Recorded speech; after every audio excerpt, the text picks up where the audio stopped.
दोस्तों, किसी को बुरा बोलना, चुगली करना, बुराई करना, जलन व ईर्ष्या का भाव रखना, ये सब आपकी तरक्की व खुशियों को रोक देते हैं, आपके जीवन में गहरा प्रभाव डालते हैं।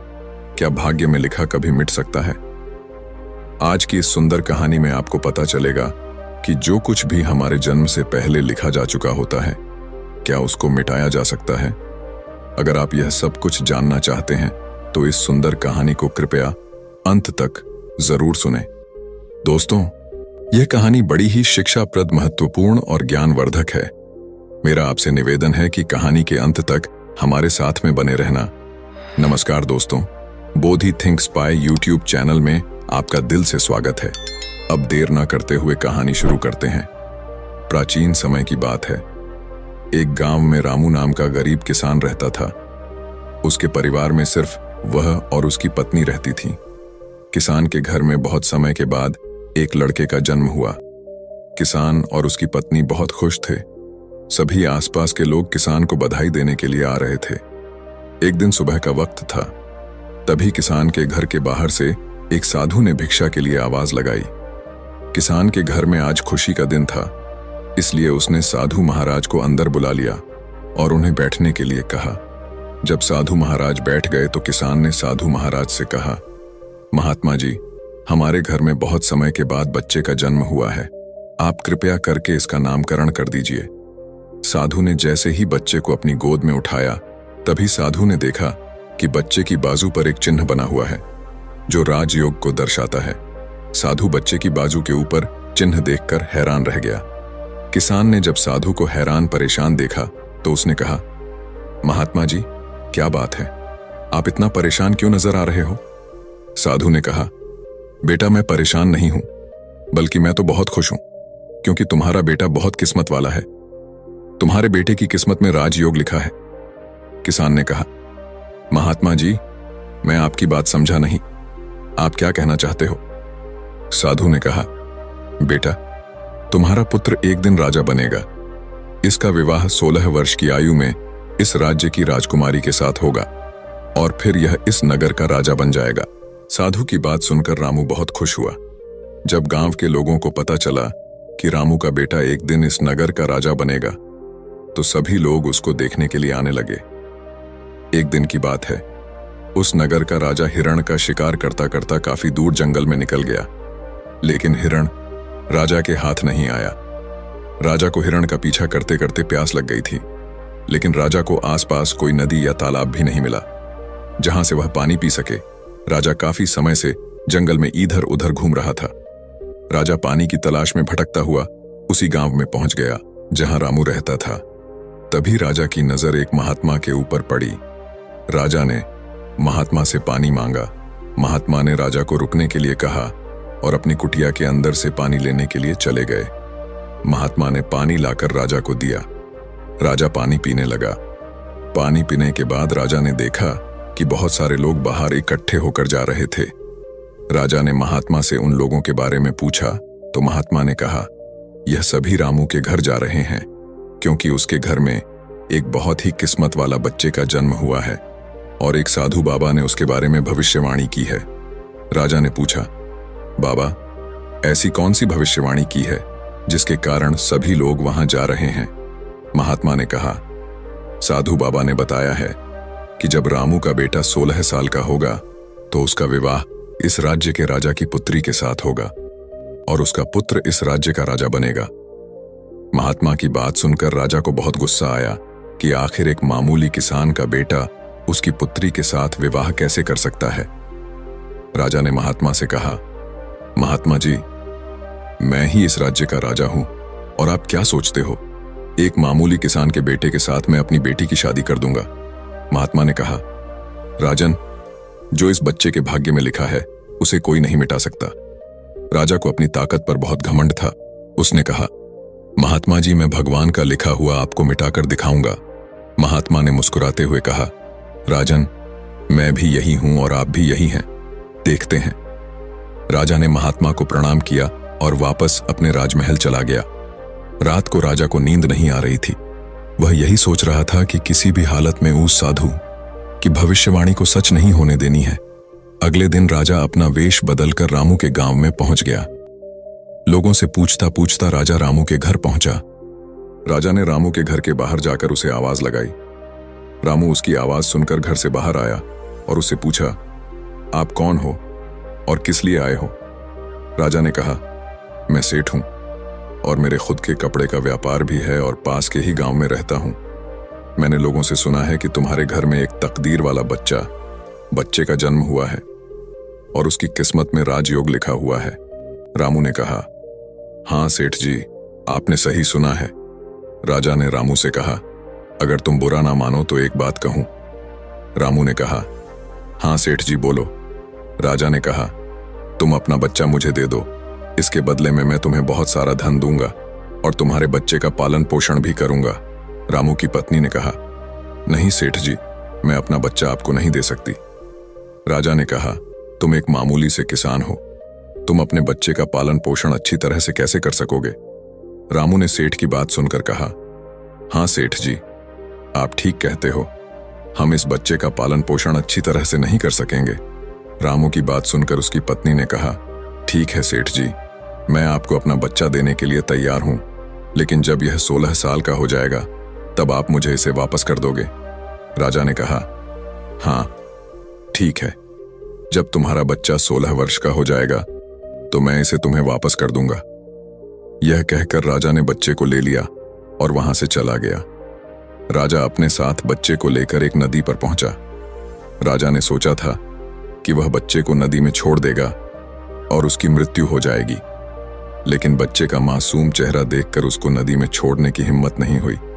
बहुत सोचने के बाद राजा ने लकड़ी का एक संदूक लिया और बच्चे को संदूक में बंद करके पानी में बहा दिया। राजा ने सोचा संदूक गहरी नदी में जाकर अपने आप ही डूब जाएगा और यह बच्चा मर जाएगा। यह सोचकर राजा अब निश्चित होकर वापस राजमहल में चला गया कि अब यह बच्चा वापस नहीं आएगा और मेरी बेटी के साथ इसकी शादी भी नहीं होगी। मैंने भाग्य का लिखा हुआ मिटा दिया। उधर वह संदूक बहता हुआ एक नदी के किनारे पर पहुंचा, जहां पर एक धनवान सेठ सूर्य देवता को जल चढ़ा रहे थे।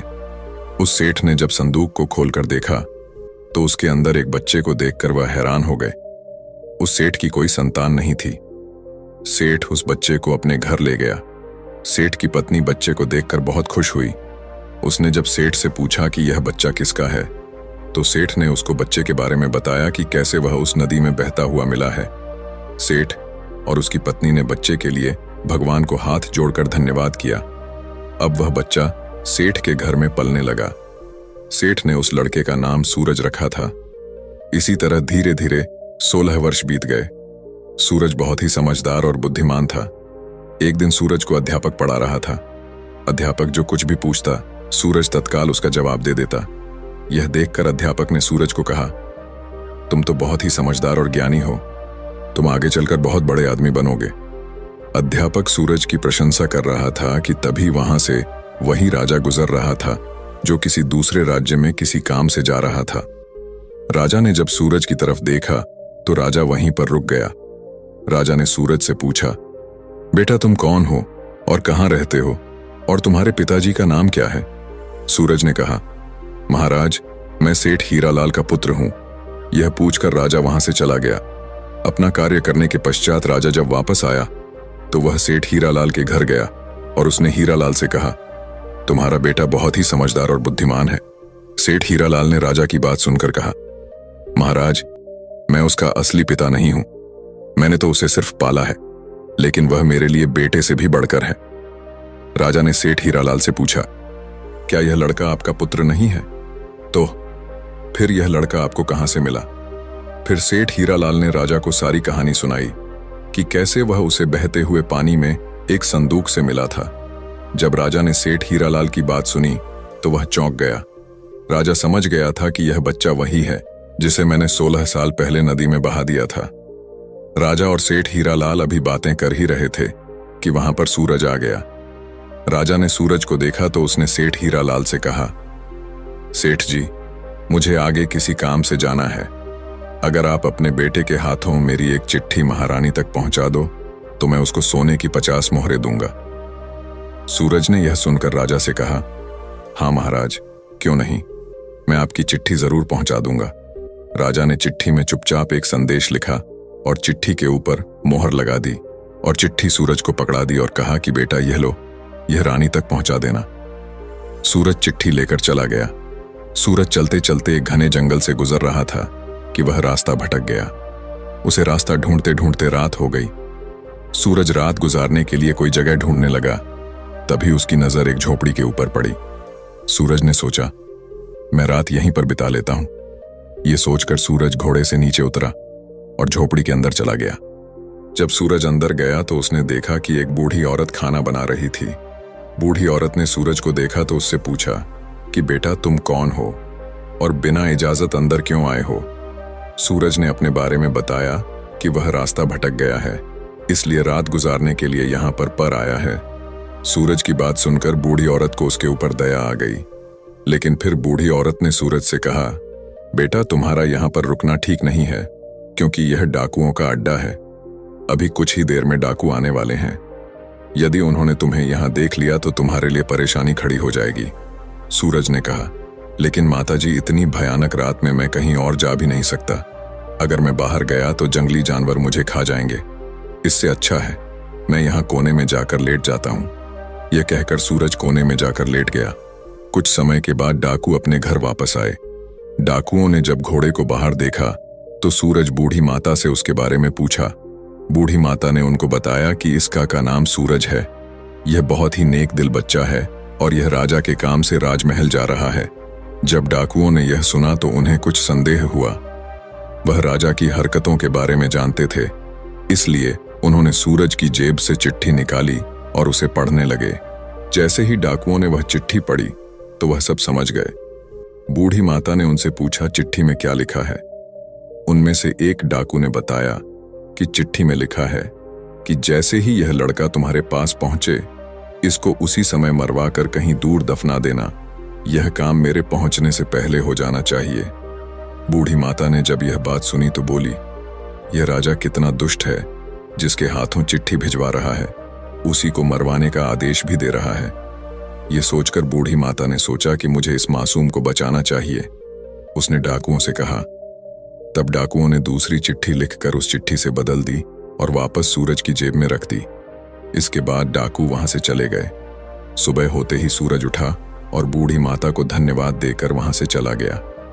सूरज कुछ समय के बाद ही राजमहल पहुंच गया और उसने चिट्ठी महारानी को दे दी। महारानी ने चिट्ठी पढ़ी तो चिट्ठी में लिखा था कि यह लड़का बहुत ही बुद्धिमान और ज्ञानी है। यह राजकुमारी से विवाह करने लायक है, इसलिए मेरे आने से पहले ही तुम इसका विवाह राजकुमारी से कर दो। महारानी सोचने लगी कि आखिर ऐसे कैसे महाराज किसी अनजान से राजकुमारी का विवाह कर सकते हैं, लेकिन फिर उसने देखा कि चिट्ठी पर राजा की मोहर भी लगी हुई थी, इसलिए यह लड़का झूठ नहीं बोल सकता। यह सोचकर महारानी ने राजकुमारी का विवाह उस युवक से कर दिया। कुछ दिनों के बाद जब राजा वापस आया तो उसे पता लगा कि उसकी पुत्री का विवाह उसी युवक से हो गया है। यह सुनते ही राजा गुस्से से आग बबूला हो गया और उसने महारानी से पूछा, तुमने यह सब क्यों किया? तब महारानी ने बताया कि महाराज, जैसा कि आपने चिट्ठी में लिखा था, मैंने वैसा ही किया है। राजा ने महारानी को चिट्ठी दिखाने के लिए कहा। जब महारानी ने चिट्ठी दिखाई तो राजा ने चिट्ठी में कुछ और ही लिखा पाया। यह देखकर राजा ने गुस्से में सैनिकों को कहा, जाओ और जाकर सूरज को पकड़ कर लाओ। सैनिक तुरंत गए और सूरज को पकड़ कर ले आए। राजा ने गुस्से में सूरज से कहा, तुमने धोखे से मेरी पुत्री के साथ विवाह तो कर लिया, लेकिन मैं तुम्हें अपना दामाद स्वीकार नहीं करूंगा। सूरज ने राजा की बात सुनकर कहा, लेकिन महाराज, मैंने तो आपके साथ कोई धोखा नहीं किया है। राजा ने सूरज की बात सुनकर कहा, तुम मुझे भी बेवकूफ बनाना चाहते हो, लेकिन मैं तुम्हें अपना दामाद स्वीकार नहीं करूंगा। अभी दोनों की बात चल ही रही थी कि एक सैनिक ने आकर राजा से कहा, महाराज, बाहर एक महात्मा आए हैं, वह आपसे इसी समय मिलना चाहते हैं। राजा ने महात्मा को अंदर लाने का आदेश दिया। महात्मा जी अंदर आए तो राजा ने उठकर उनको प्रणाम किया और उनके आने का कारण पूछा। महात्मा ने कहा, राजन, लगता है आपने मुझे पहचाना नहीं। राजा ने कहा, नहीं महाराज, मैंने आपको नहीं पहचाना। नहीं, महात्मा ने मुस्कुराते हुए कहा, राजन, मैं वही हूं जिसे तुम आज से 16 वर्ष पहले भाग्य का लिखा मिटाने की बात बोलकर आए थे। जैसे ही महात्मा ने यह बात कही, राजा एकदम से चौंक गया। उसे सब कुछ याद आ गया। महात्मा ने मुस्कुराते हुए कहा, क्यों राजन, भाग्य का लिखा मिटा दिया? राजा ने आंखें नीची करके कहा, नहीं महात्मा जी, मैं भाग्य के हाथों हार गया। महात्मा ने कहा, राजन, भाग्य के हाथों कोई नहीं जीत सकता, इसलिए अब सूरज को अपना दामाद स्वीकार करो और अपना राजपाट उसको सौंप दो। राजा ने कहा, महात्मा जी, जैसा आपने कहा है वैसा ही होगा। राजा को समझाकर महात्मा जी वहां से चले गए। राजा ने सूरज से माफी मांगी और सारा राजपाट उसको सौंप दिया। तो दोस्तों, कैसी लगी आपको ये कहानी? आप हमें कमेंट सेक्शन में जरूर बताना, और अच्छी लगी हो तो इस चैनल को सब्सक्राइब जरूर कर लेना। तो चलिए, मिलते हैं ऐसी ही कोई नई कहानी में।